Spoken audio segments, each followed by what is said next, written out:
السلام عليكم ورحمة الله وبركاته. ازيكم عاملين ايه؟ يا رب تكونوا بخير وبأفضل حال. النهاردة بقى جايين مع بعض كده هنعمل روتين مع بعض سهل وبسيط. بس قبل ما نبدأ كده في الفيديو بتاعنا حابة اقول لكم كلمتين كده. عايزة اقول الناس اللي بتتفرج على الفيديو والمشتركين يعني اللي بتشاهدوا الفيديو بتاعي يحطوا لايك. اللايك بيفرق جدا في القناة، بيخلي القناة تكبر وتتفاعل بكم وبتدعموني، يعني مفيش اي خسارة يعني لو اللي بيتفرج على الفيديو حط لايك. الفيديو اللي انا نزلته قريب ده جايب 140 مشاهدة، معلهوش الا لايك واحد بس. لو ال 140 مشاهدة دول عملوا 140 لايك الفيديو هيكبر والقناة هتتفاعل بيكم ان شاء الله بإذن الله. فيا ريت يعني لو سمحتوا تدعموني وتحطوا لي لايك على اي فيديو بتتفرجوا عليه، عشان انا بقالي كتير قوي فاتحه القناه ولسه القناه ما اتفعلتش. بقالي حوالي 4 سنين شغال والقناه لسه ما اتفعلتش خالص ولا كبرت ولسه ما حققناش الشروط. فيا ريت لو سمحتوا يعني بعد اذنكم فضلا وليس امرا منكم، اي حد بيتفرج على الفيديو يا ريت تدعموني وتحطوا لي لايك عشان القناه تكبر وتتشاف بيكم ونبقى اكبر عيله في الدنيا. معلش بقى ان انا بقول لكم كده علشان انا بتعب جدا في التصوير. الفيديو اللي بنصور لكم دقايق دول انا ببقى تعبانه فيه يوم واتنين على ما منتجه وعلى ما اصوره، والتصوير متعب يعني. على ما يوصل لكم بالشكل اللي انتوا بتشوفوه ده بيكون اخد مني وقت كبير ومجهود. فيا ريت تدعموني وتحطوا لي لايك علشان نكبر والقناه بتاعتنا تتفعل وتبقى اكبر قناه في الدنيا. معلش بقى ان انا بقول لكم كده. بس انا عشان بشوف بس المشاهدات بتاعه القناه كلها بتقل كل يوم عن اللي قبله، ومفيش اي دعم خالص ومحدش بيحط لايك. لو 100 مشاهده جابوا 100 لايك، اللايك اللي انتوا بتحطوه ده يعني هو بيدعمني كتير، بيخلي الفيديو بتاعي يوصل والقناه بتاعتي تنتشر وبتبقى وتوصل لاكبر عدد ناس من المشاهدين يعني. يلا بقى، اسفه انا طولت عليكم قلت لكم كده، بس عشان انتوا اخواتي وحبايبي وعاوزاكم تشجعوني. يلا بقى نخش على الفيديو بتاعنا ونشوف احنا هنعمل ايه. طبعا زي ما انتم شايفين كده اليومين اللي فاتوا دول كانوا كلهم هوا وتراب واتربه وحاجات كده يعني، فالشقه كلها كانت اتملت تراب زي ما انتم شايفين كده. كنت مكسله يعني، كنت هنضف من على الوش كده وخلاص، لكن قلت لا لازم اشيل فرش الشقه كله ونكنس كده ونسيق ونروق كده مع بعض عشان اشجعكم. اي حد يشوف الفيديو دلوقتي يتشجع ويقوم يعمل زي ما انا هعمل كده.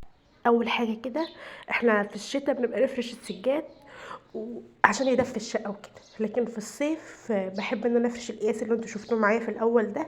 بيبقى خفيف كده على على السيراميك وبيخلي الشقه ايه رطبه وحلوه يعني، بيخليش فيها صهد ولا يبقى فيها حر ولا كده. فهو خفيف يعني، بحب ان انا افرش القياس ده في الصيف والسجاد بفرشه في الشتاء. اول حاجه زي ما انتم شايفين كده انا فتحت الشباك الاول بتاع الاوضه وبدات ان انا شلت الفرشه كلها طلعتها بره، والقياس ده طلعته بره في الشمس. وهبدا بقى ان انا اكنس وياكم كده زي ما انتم شايفين. هنطلع هكنس الاوض الاول والمطبخ، هطلع كل الكنسه في الصاله عشان اطلعها بره على طول.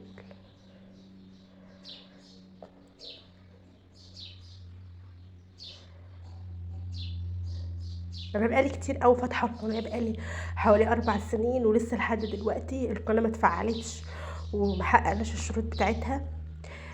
وكل لما بلاقي الفيديوهات يعني بتقل في المشاهدات وكده بقول خلاص انا ما عدتش مصوره، ما عدتش هعمل. بس انا حلم حياتي ان القناه بتاعتي تكبر وتتفعل، وانتوا ان شاء الله تحققوا الحلم ده وهتوصلوني بدعمكم ليا ان شاء الله.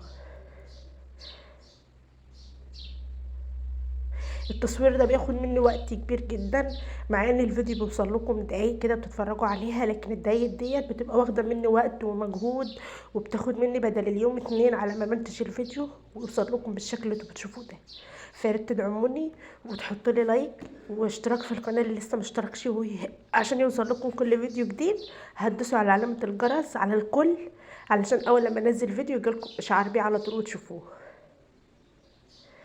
خلاص كده انا كنست كله. دي اوضه الركن ده لسه هبقى انضفها في يوم لوحدها. وبعد كده بقى مسكت المنشه اللي انتوا شايفينها في ايدي ديت وهنضف بقى. ههب كده التراب اللي على النيش واللي على هم، انا مسحاهم وهم نضاف لكن بس عليهم تراب من اليومين اللي فاتوا دول، فههبهم كده بالمنشه اللي في ايدي ديت وعلى الواقف كده.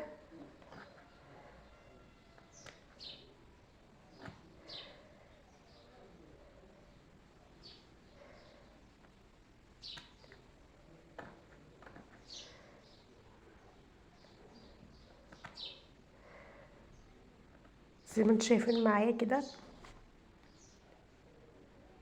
وهعمل الباب كمان عليه بس حاجات تراب بسيط كده، بس ههبه بالمنشة اللي معايا دي، او بحتة قماشة او بفوطة. كنست كل الكنسة كده طلعتها برا.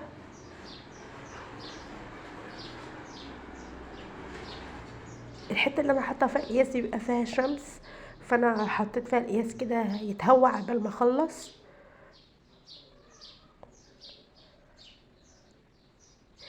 يا ريت بقى اي حد دلوقتي بيشوف الفيديو ويتشجع كده زي ما انا اتشجعت. انا كنت كسلانه خالص وما كنتش هعمل حاجه، فقلت بقى اقوم اصور معاكم اشجعكم، عشان اي حد وراه شغل او عنده حاجه عايز يعملها يعني يتشجع ويقوم على طول. زي ما انتوا شايفين كده انا خلاص طلعت الكنسه. شايفين تراب قد ايه؟ بجد تراب كتير قوي. والبلكونه ديت انا كنت كنساها برضو معاكم قبل كده و... بس شايفين فيها تراب قد ايه، عشان بقى ظروف اليومين اللي فاتوا دول كانوا كلهم عواصف واتربه وكده.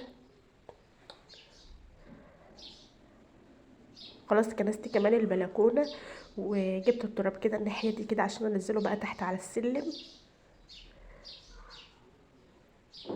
شايفين تراب قد ايه؟ ما كانش ينفع اسيبها، او ما كانش ينفع ان انا اكنس من على الوش كده وخلاص.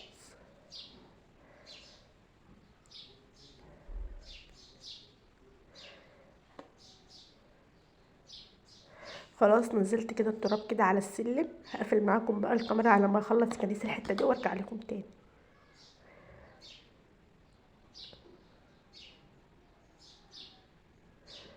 جبت بقى الجردل كده بتاع التسييق وحطيت فيه شويه كده من الكلور على شويه ديتول على شويه معطر، وابدا بقى ان انا امسح كده السيراميك بالشرشوبه كده زي ما انتم شايفين. المعطر هيدي ريحه حلوه، والديتول كمان بيعقم ويطهر، وكمان الكلور بيعقم برضو. همسح الاول كده، وبعد كده اشغل عليها المروحه واسيبها علشان تنشف بقى براحتها.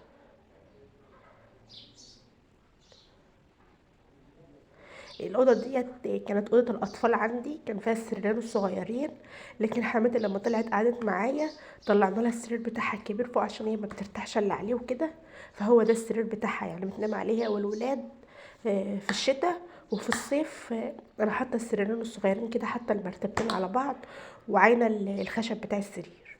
ففي الصيف كده ليا ابن بينام على السرير الصغير ده لوحده، وحماتي بتنام هي وابن التاني على السرير بتاعها.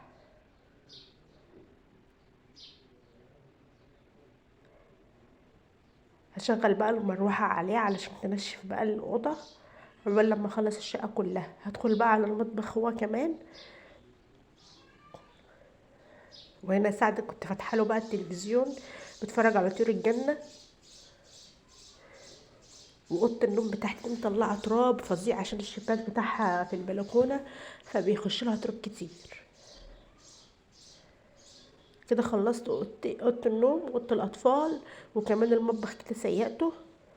هاخد بقى الصاله والبلكونه والسلالم. شغلت المراوح في كل حته علشان تنشف معايا بسرعه.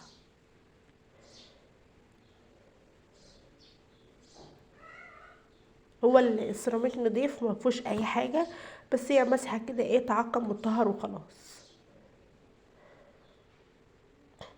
كده خلاص خلصت الصاله كلها زي ما انتم شايفين. بقى هطلع بره على البلكونه.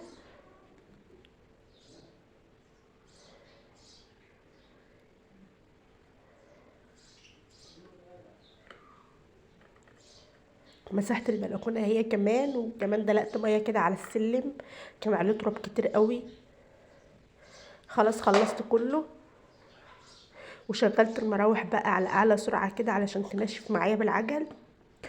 خلاص بقى قفلت الشبابيك كده وربتها علشان الدبان، او لو ناموس او دبان او اي حاجه تطلع بره. وفرشت الاوضه ديت، ولميت كمان الغسيل اللي على الحبل حطيته على السرير كده عشان اما اخلص اخش اطبقه. بعد ما فرشت القياس كده، بعد ما الشقه اتهوت كلها بعد حوالي نص ساعه كده فرشت.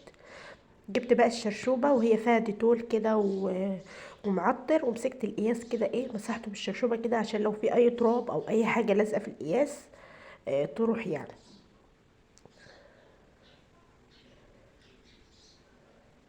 تخلي حتى تديله ريحه حلوه، وكمان تنضفه لو يبقى غسيل كده على المشي على الواقف كده.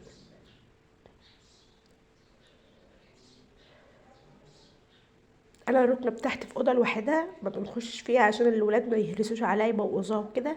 وجايبه الحتت المرتبه اللي انتوا شايفينها ديت او المتراس ده بنقعد عليه كده قدام الشاشه. ما حبيتش كده ان انا احط الركنه بتاعتي في الصاله عشان ما تتبهدلش من الهرس والولاد وكده، وعارفين بقى الولاد صغيرين وما بيبطلوش هرس ولا جري، فممكن يخسروها يعني. فانا حطاها في اوضه ومحدش بيخش الاوضه دي خالص غير لما يبقى عندنا ضيوف او كده. وبنقعد هنا قعدتنا كلها في الصاله هنا، والشاشه برضو طلعتها بره هنا في الصاله. بعد ما خلاص فرشت الشقه بقت ريحتها جميله جدا، وشكلها كده يفتح النفس بعد تعب ومجهود كده، تحس بتعبك اللي انت عملتيه يعني.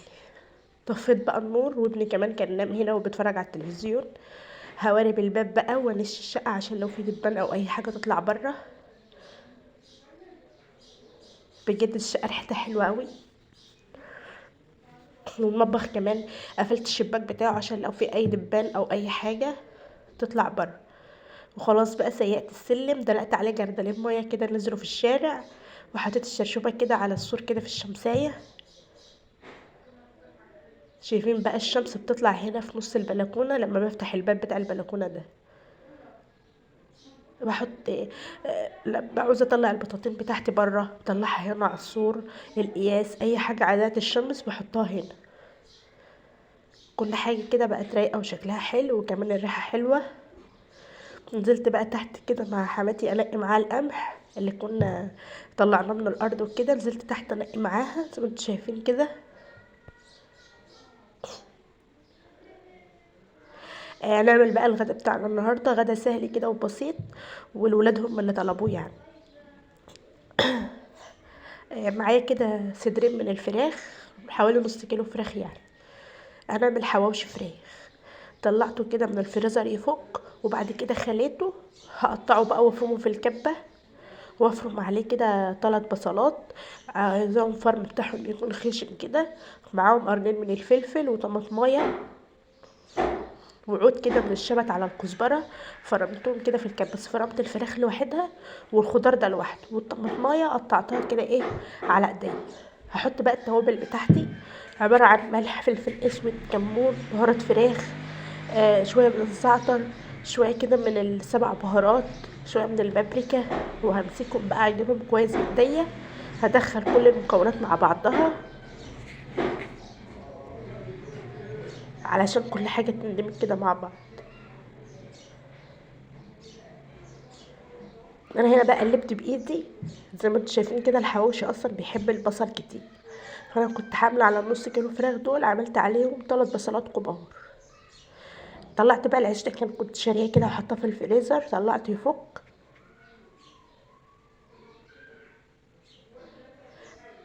تبدأ بقى ان انا افتح العيش كده بالمقص افتحه علشان احشيه. جبت الصينيه بتاعتي اللي هدخلها الفرن، ودهنتها كده مسحه بسيطه من السمنه. هدهنها دهنه بسيطه كده من السمنه. وهبدأ بقى ان انا افتح العيش كده بالمقص.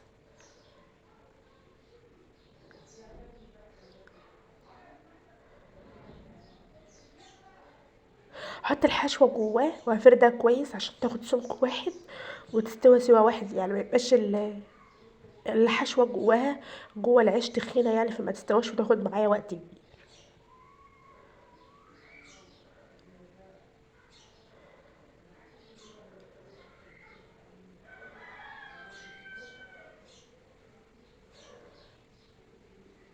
كده بفرد الحشوه كده جوه العيش زي ما انتوا شايفين كده، وبروح بقى دهناه من على الوش كده سمنه بلدي او سمنه من العاديه عادي. بدهنه كده من فوق ومن تحت. لو عندك بقى دهن او ليا بتخلي طعمه وريحته حلوه قوي، بس انا بصراحه ما كانش عندي يعني.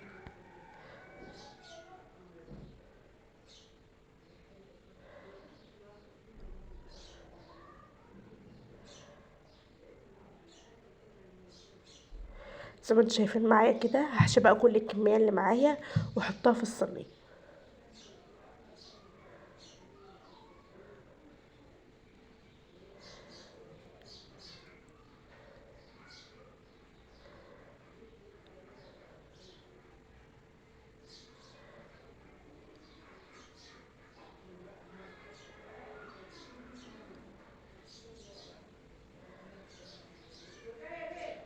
زي ما انتوا شايفين معايا كده.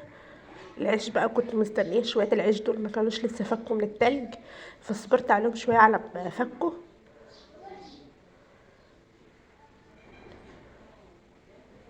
شايفين هنا بوريكم كميه الحشو قد ايه، ما تكتروش علشان تستوي معاكم يعني، وتاخد كلها تبقى سوا واحد، ما يبقاش الحشوه جوه سميكه وما تستويش يعني. بجد كان حلو جدا وطعمه حلو، وكانت ريحته قلب البيت كله. وتعملي لولادك في البيت بدل ما تشتروه لهم من بره، يعني حاجه نضيفه وعارفه انت عامله ازاي.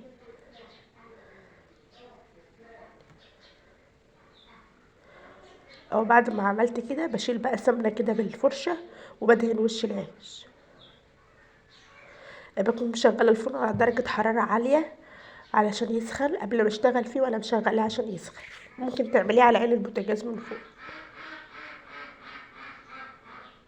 كتري سمنه بقى، ما تستخسريش فيه. وفي الاخر خالص السمنه دي كلها هتنزل كده في الصينيه وتبقي تصفيها عادي. هيبقى مقرمش ومش هيشرب معاكي اي سمنه ولا اي حاجه. شايفين بقى شكله مقرمش وجميل قوي، والحشوه من جوه مستويه وريحتها فظيعه. شايفين الحشوه متوزعه توزيعه حلوه. سخن ما كنتش عارفه امسكه. شايفين بقى طعمه جميل جدا. رجعت كل ده لما خلصت الكميه، رجعتهم كلهم في الصينيه تاني. شايفين بقى واخد قرمشه ولون حلو قوي قوي. ان شاء الله تجربوه يعجبكم.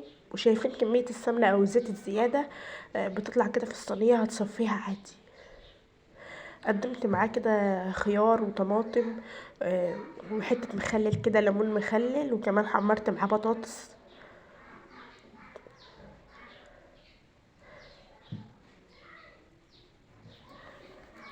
نص كيلو من اللحمه ده عمل معايا 10 ترغيفه كده من الحواوشي.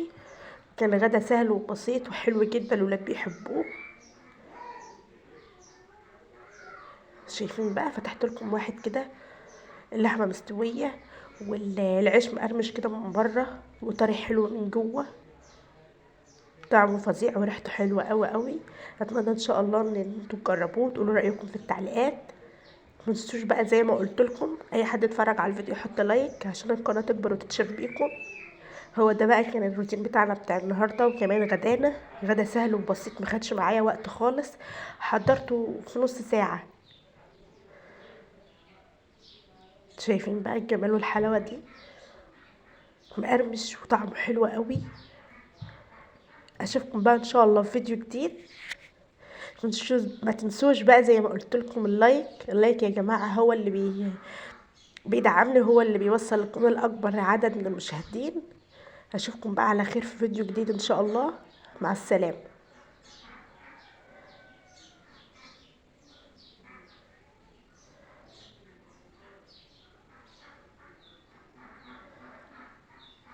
مع السلامه.